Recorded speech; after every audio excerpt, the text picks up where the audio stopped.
questions. Now I'm going to hand it over to Mark. Mark? Oh, thanks, Ann. Good morning, everyone. This morning, on behalf of Christopher Gibson, the ACLU of Michigan filed a lawsuit against the City of Warren and individual police officers employed by the city's police department. The lawsuit, which was filed in the U.S. District Court for the Eastern District of Michigan, asserts that on December 13, 2022, the officers who have been sued violated Mr. Gibson's constitutional and other legal rights while he was detained in the Warren Police Department's holding cells. Specifically, these officers violated Mr. Gibson's rights under the 14th Amendment by failing to provide him with psychiatric care. They further violated his rights under the 14th Amendment by using excessive force on Mr. Gibson. The City of Warren is liable because it failed to provide officers with proper training and supervision, and it also failed to make available resources and services that Mr. Gibson needed during a mental health crisis that was triggered after he had been in the company of a very close relative who was dying of cancer. Mr. Gibson has been diagnosed with schizophrenia, and the city also violated federal laws that ensure accommodations and non-discrimination for people with disabilities. While in the custody of the Warren Police Department, Mr. Gibson's mental health emergency was not only apparent to any reasonable person, but also both he and his mother requested psychiatric intervention multiple times. These requests were ignored, and over the course of the hours he was detained, he was tasered, beaten, pepper sprayed, and threatened by a barking canine. The details of Mr. Gibson's experience are in the following video that the ACLU of Michigan assembled from police body camera video footage. And we'll play that video now.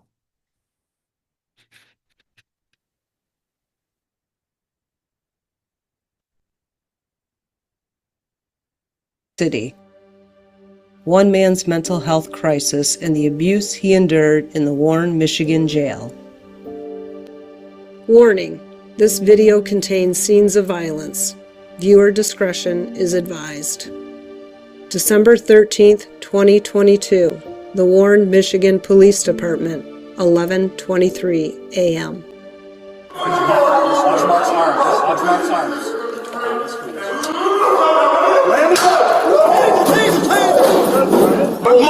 Stop turning your hand. My son Christopher, who's now 26, was diagnosed with mental illness when he was 19. He suffers from schizophrenia and psychosis. It's over! Okay. It's over! The night of the Warren police incident, Christopher was having a mental health crisis. My fucking mental illness going on, what the fuck? 9 hours earlier. Why are you running, man? Because my family, my fucking... I'm fucking recovering from fucking cancer right now. Keep your hands down, you okay? What's going on today? The night before the incident with Warren Police Department, Christopher had spent the night with my cousin who was dying of cancer, and I believe that's what triggered his mental health crisis. They were very close. Just relax, man.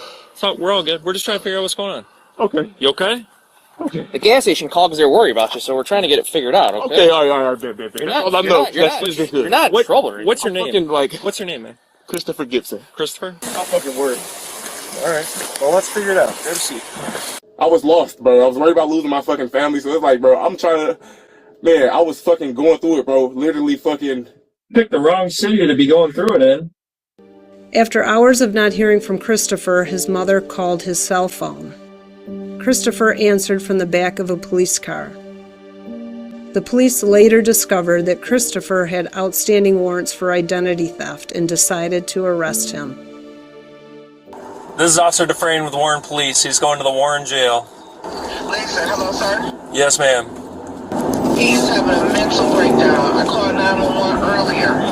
Yeah, all right. Please, Well, listen to me. he's going to be in the Warren jail. He'll be safe. All right. He needs to go to the psychiatric ward, sir. After talking to that officer, Alwanda Gibson called the Warren Police Department. She says they hung up on her. She called back and spoke to a supervisor. I let them know my son's name and that he had been arrested and he was on his way and he was having a mental health crisis and he needed some help. The officer assured me that when my son arrived at their police station if there was something wrong with him, if they noticed that he was having a mental health crisis, that they would get him some help. I was relieved to hear that. I hung up and went to bed believing Christopher was going to be safe and was going to receive the help that he needed. But the critical mental health care that Christopher needed was denied. All right, go ahead, turn around, man. I can take you to interview. Huh? Go ahead, I can take you to the interview room. Oh, yeah, we're gonna go to interview, so. All right. Nope, you leave all that. You don't need all that for interview. Just turn around, put your hands in the slot here for me. Put your hands in the slot here for me. Turn around, put your hands in the slot for me, man. What's this? What part don't you understand? What did I just say? Turn around, put your hands in the slot for me. I'm not, bro. All right. Okay. All right. It's going to happen one way or another. All right. It's your choice of how we do it. Okay, that's fine. Well, then don't do it the hard way then. You're mental. That's fine. That doesn't stop you from following directions. No, he couldn't. The man was undergoing extreme trauma. He was already having a mental health episode, a crisis, and now he had been placed in this cell where he was uncertain of his fate. Something else happened that was in the extreme, and that is that they went in and they attempted to get him under control, and in the process they triggered other reactions from him, which led to him biting one of the officers during a tussle. At this point, as far as they were concerned, he was someone who had committed an assault against an officer, and from then on he was treated as someone who was a danger to the police officers, whether they really believed it or not. They went with a full battalion of officers who were ready for war. Put your hands through. Turn around, place your hands through. You're going to be handcuffed. You're being moved to a different facility. You're not listening. You're not listening. Listen, the next step is I will taser you. Watch Mark's arms. Watch Mark's arms.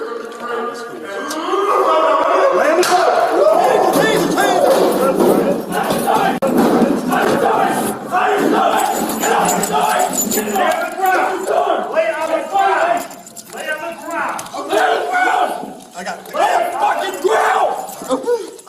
Hang on. Lay on the ground. Stop telling me I'm going. Right cuff is on. Right cuff is on. I need the left arm. Literally. Left arm stuck. Oh my God. I need somebody work that left arm. No! Don't come, please! Please! I'm good! I'm coming here! Hey, I'm controlling! No!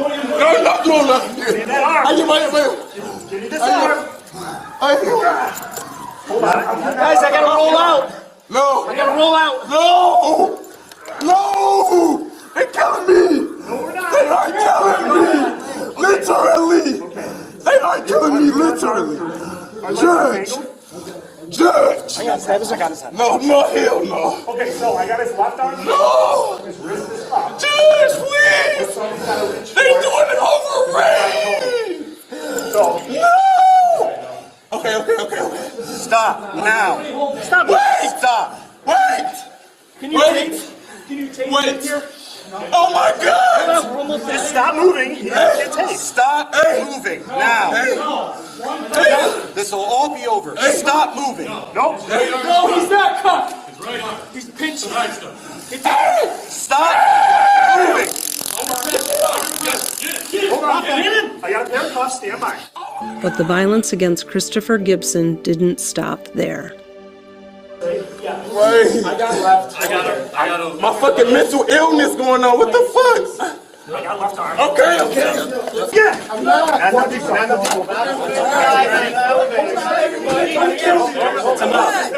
Chaos ensued when an elevator Christopher Gibson was dragged into broke down.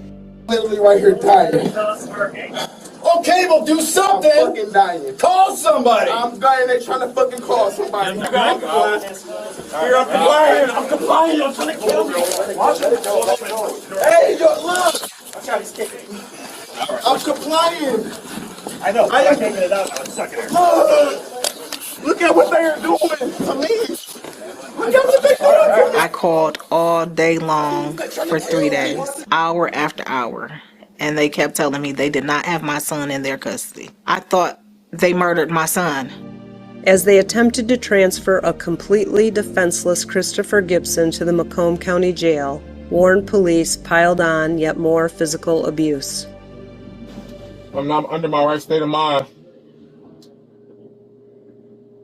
What's going on, man? You doing alright? Yeah, I'm doing alright. Yeah? You good? What's going on today, man?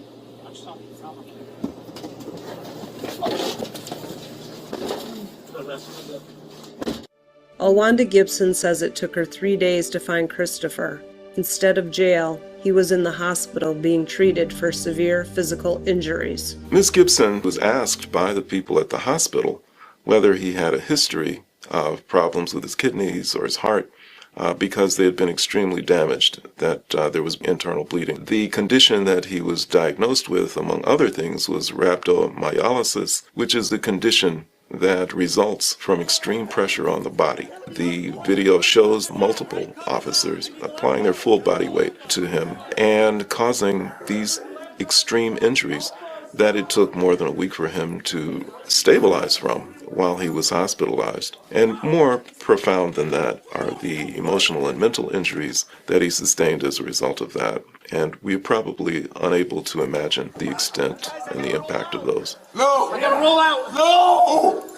No! Christopher is afraid to sit on the porch. He's afraid to see the police officers when they ride down the street. He thinks they're going to jump out and finish the job of what the Warren Police Department did to him. Had they just listened and handled the situation better, we wouldn't be here now. They need mental health experts to respond to these type of situations. It's going to keep happening over and over again unless the Warren Police Department changes. Hey, I'm not resisting, baby. Please help me. Help me, I'm not resisting. Help me, I'm not resisting. I'm Christopher Gibson, the person you just watched in that video, being repeatedly brutalized by Warren police officers. I'm sure it was traumatic to see. Well, imagine what it was like actually going through it. I actually feel lucky to still be alive after what they did to me. So now I'm just speaking with the hope that telling my story will prevent any other people with mental illnesses like I have myself from ever really experiencing that again, that kind of cruelty and abuse. Please help me make that happen.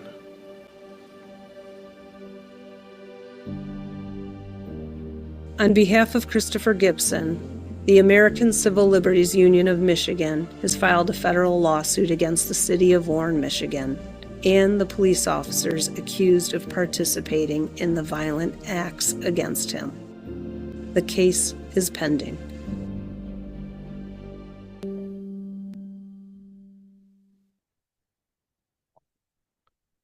The lawsuit that we filed requests that the court make formal findings of the illegality of the defendant's actions.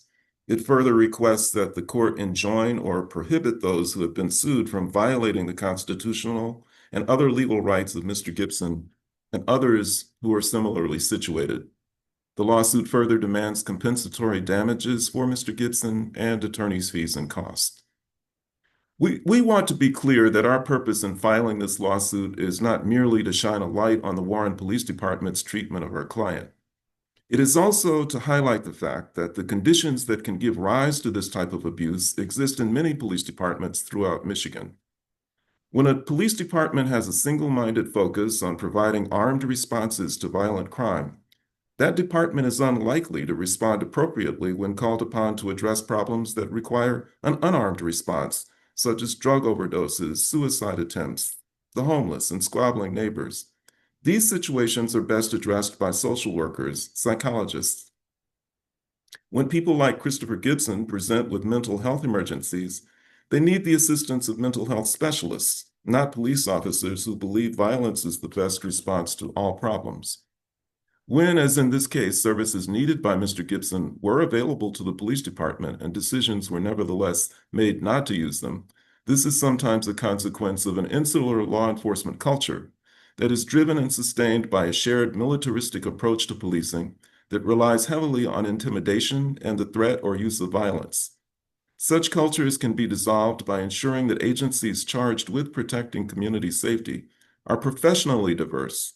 In other words, an agency that, in addition to armed officers, also employs mental health specialists, social workers, drug treatment counselors, and others who are prepared to respond effectively to the emergencies that actually prompt calls to the police, is less likely to maintain the type of cop culture that promotes unnecessary violence.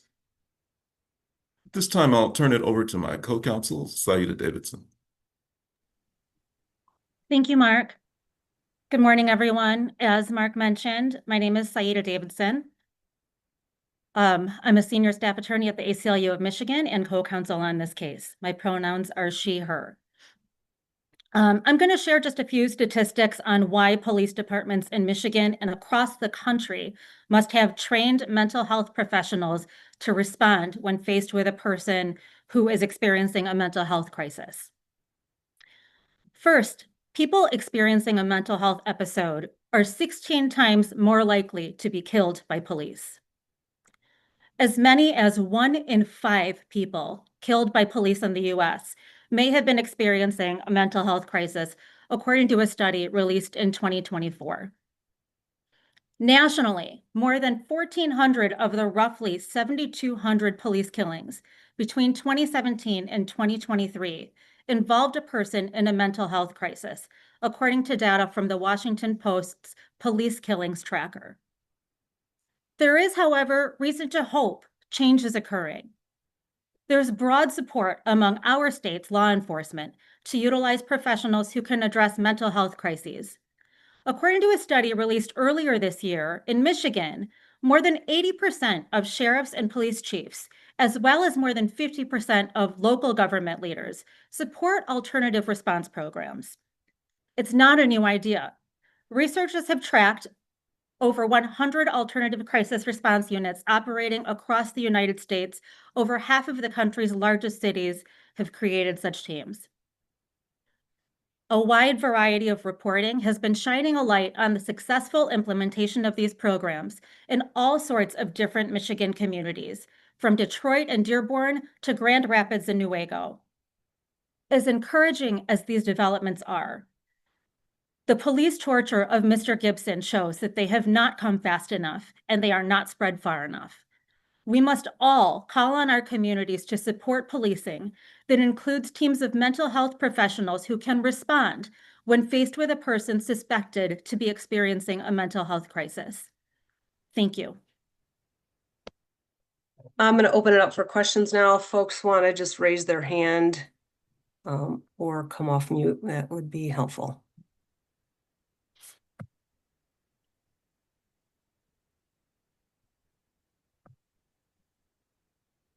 Am I missing anybody? Does anybody have any questions?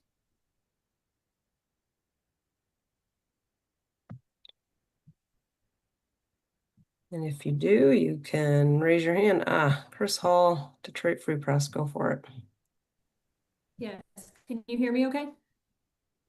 Yep. Okay. I'm not sure how many officers are being sued as well as the city, but can you tell me if there was any discipline against the officers internally and what that was, or if there was an investigation internally based on the information you know? Yes, at this stage, we really don't know what happened. We have named about 12 officers that we've been able to identify from the records that we've been able to obtain.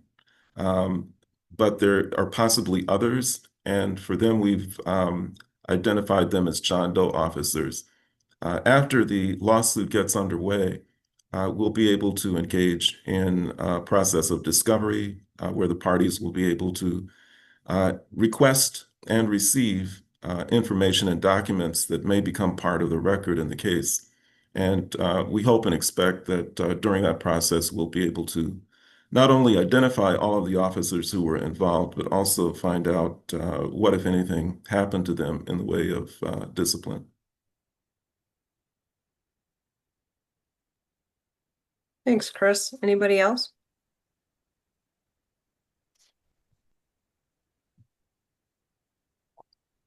Going once, going twice. Oh, Hi. Oh, so sorry. Couldn't figure out how to raise my hand. I'm Tiara Braddock from WXYZ Detroit. Was just wondering why now? Why file the lawsuit a couple years after the fact? Yeah, that is a question that's frequently raised about the timing of the filing of lawsuits. The fact is that for most lawsuits, they require a certain amount of investigation, confirmation of facts. It's a very difficult process just to pull together the things that are needed in order to satisfy the law's requirements for the filing of a lawsuit. It's a serious undertaking, and it's unfortunately not something that can happen immediately. But we have reached a point where we're able to collect the information that we need, the evidence that we need, to be able to proceed in a way that is required by the court.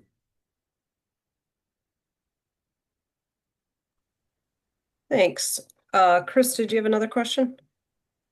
I did, thank you. Wanted to check and see what actually prompted, I thought I heard it, but what prompted the initial police response to Mr. Gibson in the first place? The initial contact. The initial effort to involve the police was by his mother. He was very upset. He was undergoing the mental health episode, and she contacted the Detroit police in order to get their assistance with transporting him to a mental health facility. While she was doing that, he left the house, and she, along with the police department, the Detroit police, tried to find him and could not, and did not hear from him or did not hear about him until sometime later. And by that time, he had made his way into Warren, and there were employees of a gas station who saw him and contacted the Warren police and said that they were concerned about him, and the Warren police picked him up. That's sort of the sequence of events there. Thank you. Any other questions?